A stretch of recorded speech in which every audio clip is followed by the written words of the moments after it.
Okay, so the mushroom floors. Let's say you've located the mushroom floors.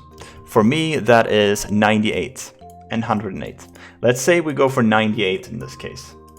It doesn't really matter. I happen to have a neat little thing. I'll show you in a second. Hold on. Open that, open that. Okay. So I have this neat little thing where I have all the floors mapped. So 98 is the one I have. So I do this.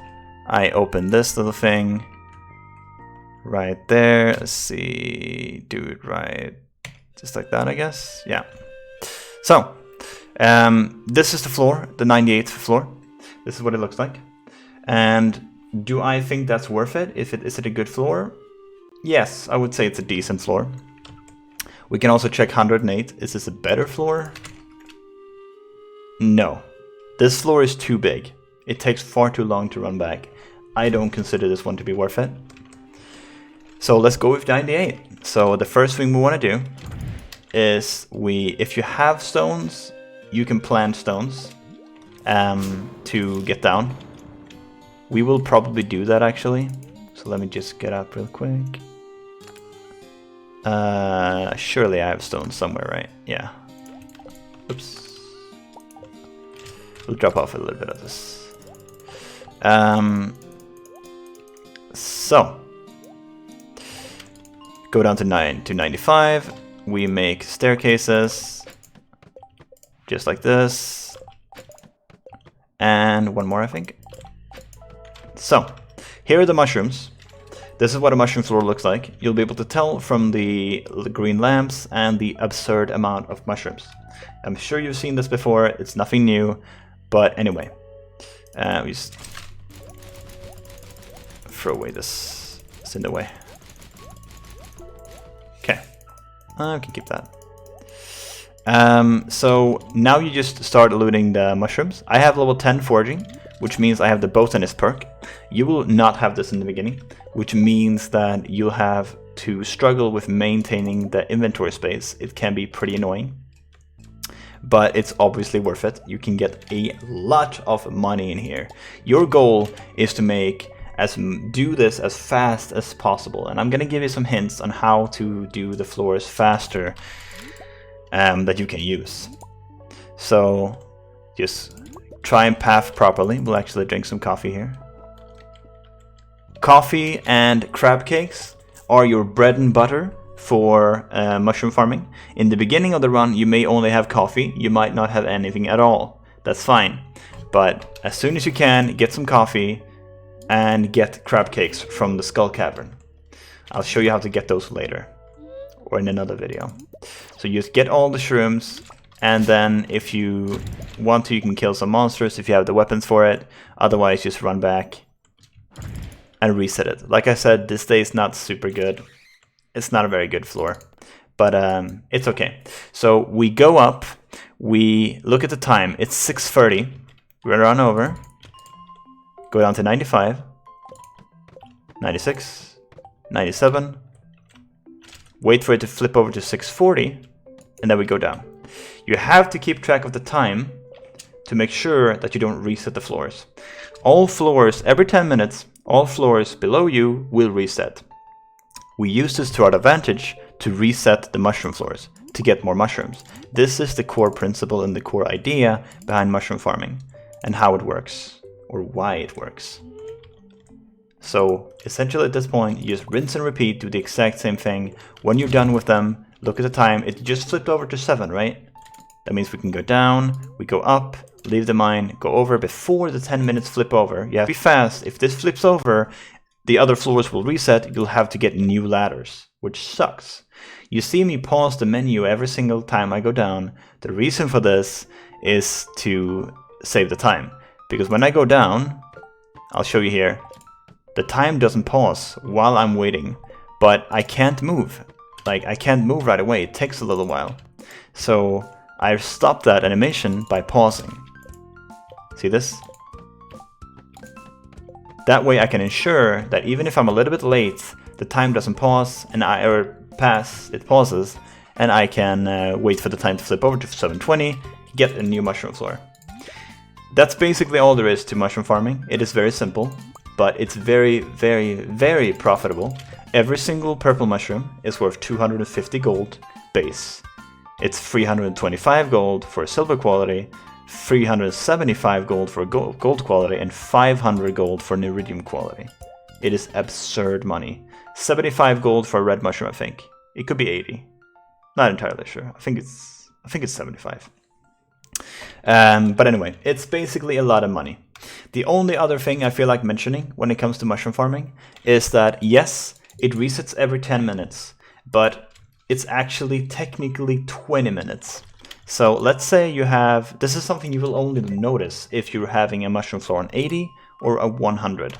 The reason it's those two floors in particular is because both of them have a very small floor. Like this. You can see the entire floor on one screen. So let's say I go down, let's say I just clear this, right? I just cleared that floor, right, of mushrooms. There are no mushrooms there now, but let's play with the idea. I cleared the floor. I come down, new floor. Looks different, right? Now, let's say there was like one mushroom here, or two. I loot those mushrooms, and I'm instantly out. Right? It's 8:10. If you look at the timer, 8:10. It's still 8:10. Still 8:10. There, 8:20. Now it's reset, right? Nope, not reset. The reason for this is there's technically a 20-minute timer for it to reset the floors. That's how it works. So if I go up again and wait another 10 minutes, this time it has reset. Now let's try that again, but this time we'll wait 10 minutes before we go up, which could be the time it takes for you to pick up all the shrooms, right?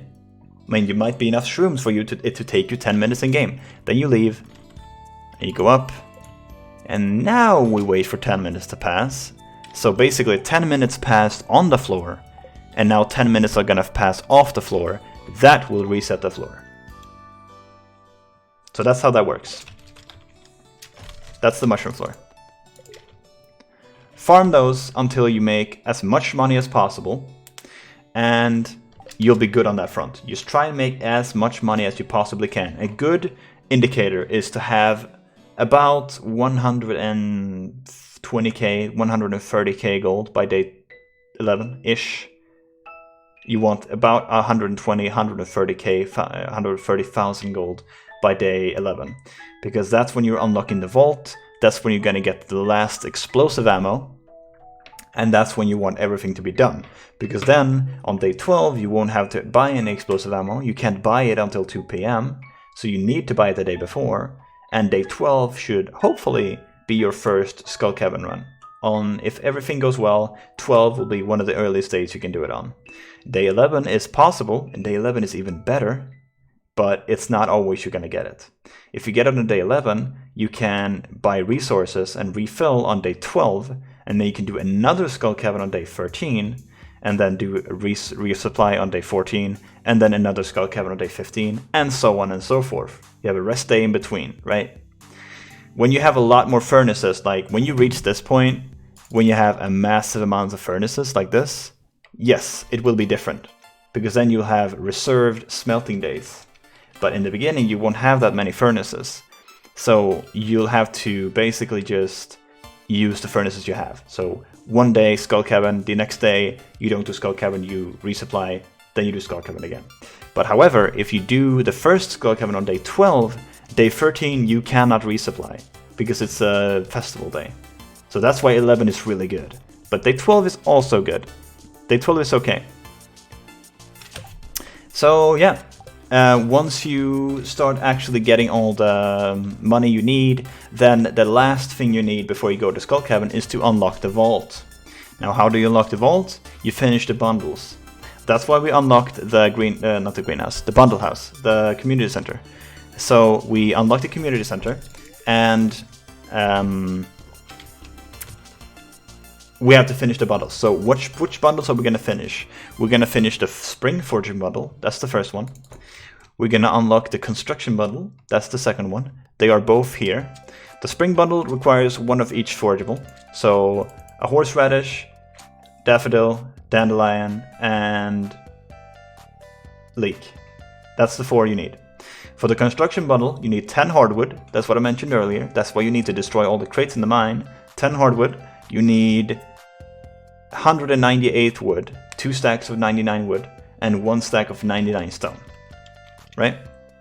Once you unlock those 2, this will unlock this bundle, I think, and this bundle. This bundle is the next one you're going to do. There are 3 bundles in this one. You have the blacksmith bundle, which is 1 of each bar, 1 copper bar, 1 iron bar, and 1 gold bar. The other one is a monster bundle, I forgot the name of it. You need a solar essence and a void essence for that. Really easy to get.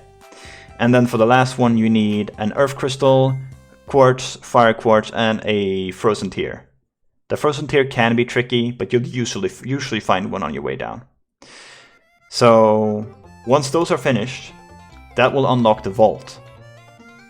The vault is simply money. 42,500 gold. Get it done, and you're off. The reason we do the community center instead of the Joja, which a lot of people seem to ask me, is because, first of all, it's a lot cheaper to do this. You save like 10,000 gold. You get the minecarts for free, essentially. Actually, more like 15,000 gold you save. And you get a free magnet ring.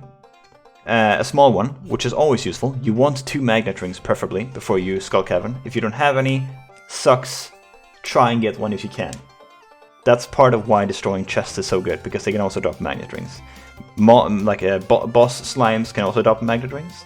All that stuff. Try and get magnet rings, because when you're running through Skull Cavern, destroying everything, it's really gonna help. You'll be able to see when I'm doing it.